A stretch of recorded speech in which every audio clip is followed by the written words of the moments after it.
अब हमारी पार्टी ने आगे विधानसभा व लोकसभा का चुनाव भी अकेले ही लड़ने का फैसला लिया है। नमस्कार, मैं हूं राजेश श्रीवास्तव। 2024 की लड़ाई होगी, उसमें क्या होगा ये आज हम आपको बताने जा रहे हैं। क्या भारतीय जनता पार्टी चुनाव जीत पाएगी, ये बताने जा रहे हैं। समाजवादी पार्टी किस तरह से भारतीय जनता पार्टी को 2024 में चुनाव जिताने जा रही है, आज हम यह भी आपको बताने जा रहे हैं। किस तरह से बहुजन समाज पार्टी भी भारतीय जनता पार्टी का रास्ता साफ कर रही है, आज हम आपको ये सारी चीज़ें बताने वाले हैं। और ये बात आज बेहद अहम है कि 2024 की जो लड़ाई होगी उसमें किस तरह से विपक्षी दल ही मिल करके भारतीय जनता पार्टी का रास्ता बेहद साफ करते हुए दिखाई पड़ रहे हैं। जी हाँ, आज मैं आपको जो बातें बता जा रहा हूँ वो आपको अभी यकीन नहीं होगा, लेकिन आगे जब मैं आपको विस्तार से समझाऊंगा तो आपको लगेगा कि ये बात बिल्कुल स्पष्ट है कि 2024 में भारतीय जनता पार्टी का रास्ता उसके विपक्षी दल ही साफ कर रहे हैं, ना कि उसकी रणनीति। भारतीय जनता पार्टी के नेता जरूर अपना चुनाव जीतने का प्रयास कर रहे हैं, लेकिन जिस तरह से उत्तर प्रदेश में राजनीतिक घटनाक्रम हुए हैं उससे साफ हो जा रहा है कि 2024 में भारतीय जनता पार्टी का रास्ता उत्तर प्रदेश में तो बिल्कुल साफ नजर आ रहा है। जी हाँ,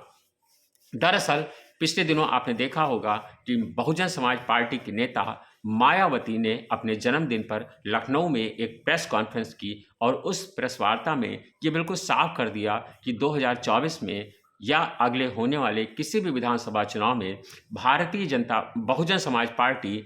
ना ही किसी पार्टी के साथ गठबंधन करेगी और ना ही किसी के साथ कोई समझौता करेगी, और 2024 का चुनाव वो बिल्कुल अकेले लड़ेगी। अब जब बहुजन समाज पार्टी का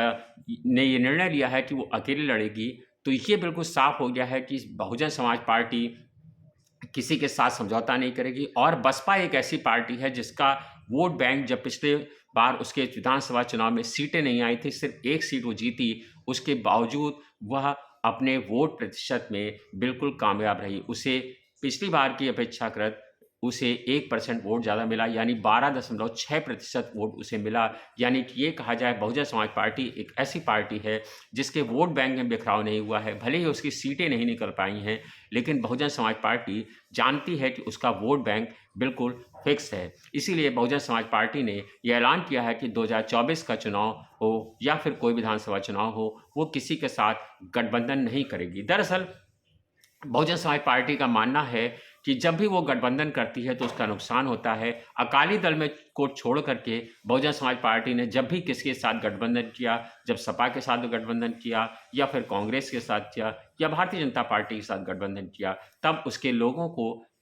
उसके विधायकों को, उसके सांसदों को विपक्षी दलों ने ही निगल लिया। और जब जब भी उसकी पार्टी टूटी तो इन्हीं लोगों ने उसकी पार्टी तोड़ी। इसलिए इस बार बहुजन समाज पार्टी बेहद सतर्क है और उसका कहना है कि वो 2024 के चुनाव में किसी भी पार्टी के साथ गठबंधन नहीं करेगी। अकेले बसपा नहीं, बल्कि इसके पहले आपको याद होगा समाजवादी पार्टी के नेता अखिलेश यादव ने भी इस चीज़ का ऐलान कर रखा है कि वो विधानसभा या लोकसभा के चुनाव में किसी बड़े दल के साथ गठबंधन नहीं करेंगे। छोटे छोटे दलों की बात और है, जैसे उन्होंने पिछले विधानसभा चुनाव में भी प्रयोग किया था। छोटे दलों के साथ उन्होंने अपना एग्रीमेंट किया था और उनके साथ जो है समझौता करके या उनको अपनी पार्टी में शामिल करके या उनको समर्थन दे करके चुनाव में जाने की बात की थी, और यही बात वो आगे आने वाले चुनाव में भी कर रहे हैं। यानी कि ये देखा जाए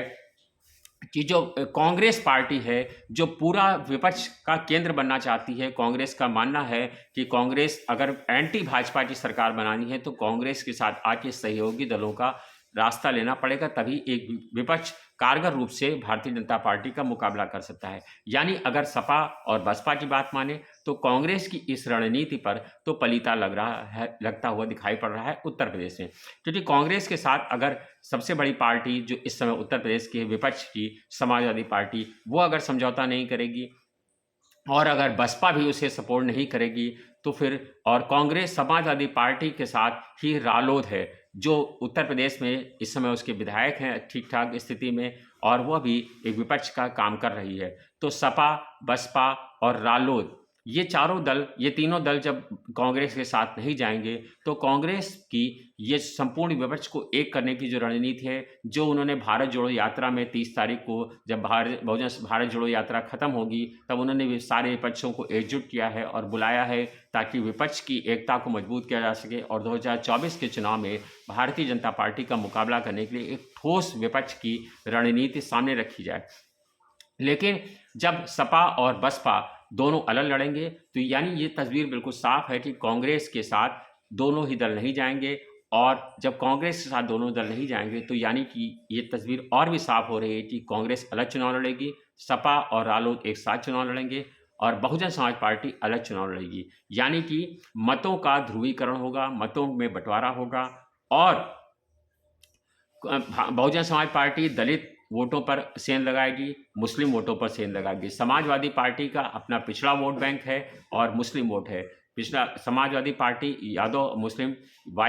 माई समीकरण पे काम करती है, मुस्लिम यादव पे, बहुजन समाज पार्टी दलित पे काम करती है। तो कांग्रेस ने इधर जो पिछड़ा दल है, ये अगड़ी जाति के लोगों को है, सबको और मुस्लिमों को समेटने का कोशिश की है, वो उनको लेकर के अपना दावा पेश करेगी और चुनाव में जाएगी। तो अब जब कांग्रेस अलग लड़ेगी, सपा अलग लड़ेगी, बसपा अलग लड़ेगी, तो मतों का ध्रुवीकरण हो जाएगा। ऐसे में ये बिल्कुल साफ है कि 2024 में भारतीय जनता पार्टी का रास्ता बिल्कुल साफ होता नजर आ रहा है, क्योंकि भारतीय जनता पार्टी अभी तक भले ही अगड़ों की राजनीति करती थी,